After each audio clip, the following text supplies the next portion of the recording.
A black man pulls a Rolls-Royce into a driveway. His driveway. His car. Gerald Patterson dials 911. A black man is stealing a Rolls-Royce, 852 Briarwood Lane. Now! Miles steps out. Sir, I live... Shut up, thief! Gerald's face twists. You people don't belong here. A black man in a Rolls-Royce? In this neighborhood? You're either a thief or a drug dealer. Which is it? Sandra screams. He's robbing us! Richard blocks the driveway. Don't move, boy. Neighbors flood the lawn. Phones out. Live streaming. Laughing. Look at him pretending it's his. This is what happens when they move in. 15,000 watching. No one asks his name. No one checks the mailbox. Just another black man. Wrong car, wrong street, wrong skin. Miles stands still, says nothing, because in 22 minutes, every person here will learn exactly who they called a thief. In 14 days, they'll lose everything.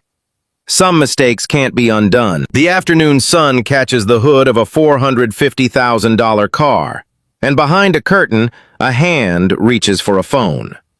Miles Harrison parks the Rolls-Royce Cullinan in his garage the way he's done 100 times before. Engine off. Deep breath. Home. The July heat presses against the windshield. Georgia summers don't apologize. Miles loosens his tie, the same tie he wore through 3 investor meetings in San Francisco. The deal closed. 18 months of work, finally done. He's 38 years old, founder and CEO of Harrison FinTech. $15 million in annual revenue, 60 employees who depend on his decisions. Atlanta Business Chronicle named him one of their 40 under 40 2 years ago. The plaque hangs in his office downtown, next to another one he values more. That second plaque reads, Community Partner of the Year, Briarwood Police Foundation, 2023. Miles Harrison has donated $500,000 to local law enforcement over 3 years. Youth basketball leagues, the community center on 5th Street. Officer wellness programs.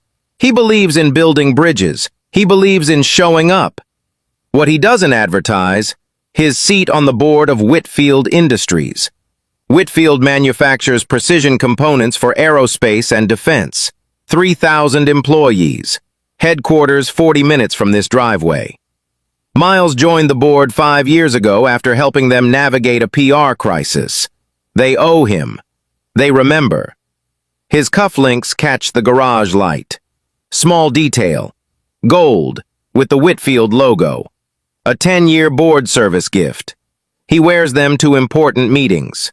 Today, they're just habit. The house cost $1.6 million 3 years ago. 4 bedrooms, 3 bathrooms, a kitchen Camille designed herself. Miles and his wife are one of 2 black families in Briarwood Estate's 89 households. They knew the math when they moved in. They made their choice anyway. Inside, the smart home system hums quietly. Ring doorbell at the front. Cameras covering the driveway. Camille insisted after a package went missing their first month. Miles thought it was overkill. Today, that doorbell will capture everything. 4K video, crystal audio, cloud backup automatic. His phone buzzes. Text from Camille. At Mom's with Zoe, back by dinner. Rest up, love you. Miles smiles. Rest sounds perfect. Through the garage's side window, he notices movement. The neighbor across the street, older man, white hair, always watching. Gerald Patterson. Retired something or other. 31 years in the neighborhood, according to the HOA welcome packet. He runs the community watch. Very involved. Miles has lived here 3 years. Gerald has never waved, never introduced himself, never acknowledged Miles exists except to stare. Today, Gerald stands at his window, phone in hand. Miles doesn't think much of it. Old guys and their habits. He grabs his suitcase from the trunk. The leather handles feel familiar. The crunch of gravel under his shoes sounds like home. 2 houses down, a young guy, Trevor Hayes, 28, always filming something for the internet, waves from his lawn. Miles waves back. Nice kid. Harmless. Somewhere in the distance, a lawnmower hums. Sprinklers hiss across manicured grass. A dog barks once, then stops. Briarwood Estates. Peaceful, expensive, safe. Miles rolls his suitcase toward the door that leads into his kitchen. His kitchen in his house that he owns. He doesn't see Gerald Patterson punch 3 numbers into his phone. He doesn't hear the words, 911? Yes, I'd like to report a suspicious person. The call connects at 3:42 p.m. In 11 minutes, 4 officers will arrive. In 23 minutes, Gerald Patterson will wish he'd never picked up the phone. Gerald Patterson has watched this street for 31 years. He knows every car, every routine, every face that belongs. The black man with the Rolls-Royce does not belong. Gerald is certain. He stands at his window, phone pressed to his ear, voice steady with conviction. 911? Yes, I'd like to report a suspicious person.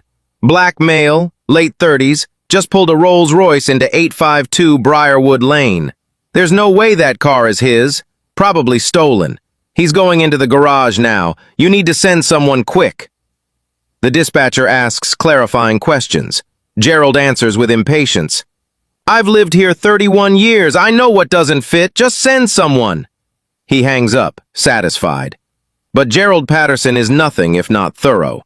He pulls up Richard Thornton's number. Neighbor, 2 doors down, sales VP at a tech company, reliable. A fellow watcher. Richard, look outside, 852, the black guy with the rolls. I just called the cops. Richard Thornton, 55, peers through his blinds. He sees what Gerald sees. Expensive car, black man, doesn't compute. I'll call too, Richard says. Confirm it. Second 911 call. Logged at 3:44 p.m. Hi, I'm calling to confirm a report that was just made. The suspicious vehicle at 852 Briarwood Lane? I can see him too. Definitely doesn't look right. You should hurry. 2 calls. 2 concerned citizens. Protecting their community. Sandra Wells appears next. 48, local realtor, walking her designer dog. Gerald waves her over. Sandra, we've got a situation. Sandra looks toward 852. Her eyes widen. Oh my God, in our neighborhood? She doesn't call 911. She does something worse. She positions herself across the street, visible, watching, judging. She pulls out her phone and texts 3 neighbors. Someone's breaking into 852. Police coming. 3 neighbors, 3 decisions, a coalition of assumption. Gerald feels good about this, righteous even. This is what community watch means. This is vigilance. While waiting, he chats with Richard, who's wandered over. My son Brian's doing well, Gerald mentions, filling time. Corporate job, good company. Whitfield Industries. Whitfield, Richard nods. Solid company, good benefits. 20 years there myself before I retired. Pension's comfortable. Gerald has no idea that the man in the garage, the man he just reported as a thief, sits on Whitfield's board of directors. Inside 852 Briarwood Lane, Miles Harrison is oblivious. He's texting Camille. Home, gonna shower. See you in a few hours. Then he hears tires on asphalt. Fast. Multiple vehicles. He looks out the garage window. 2 police cruisers. 4 officers. No sirens. Tactical approach. Hands near holsters. Sir, step out of the garage. Hands where we can see them. Miles freezes. Processes. Understands. He steps out slowly. Hands raised. Suitcase forgotten. Officers, this is my home. I live here. Officer Derek Bradley, badge number 4412, keeps his hand on his weapon. Young. Nervous. We received multiple calls about a stolen vehicle, sir. Step away from the car. Multiple? Miles' eyes scan the street. Gerald on his lawn, arms crossed. Richard nearby, nodding. Sandra across the street, phone out, recording for her text chain. 3 neighbors. Watching. Waiting for validation. Sandra's voice carries, "That's not his car! I've never seen him before!" Miles keeps his voice level. "Ma'am, I've lived here 3 years." "I would have remembered!" She wouldn't have. She's never looked. Trevor Hayes, the young neighbor with the content habit, has appeared on his lawn. Phone up. Camera rolling. Yo, something's happening on my street, he murmurs into his live stream. 200 viewers. Climbing. Officer Bradley takes a step forward. Sir, we're going to need to see some identification. Miles nods slowly. My wallet is in my back pocket. I'm going to reach for it. Slowly. His hand moves, and Sergeant Morrison steps out of the second cruiser.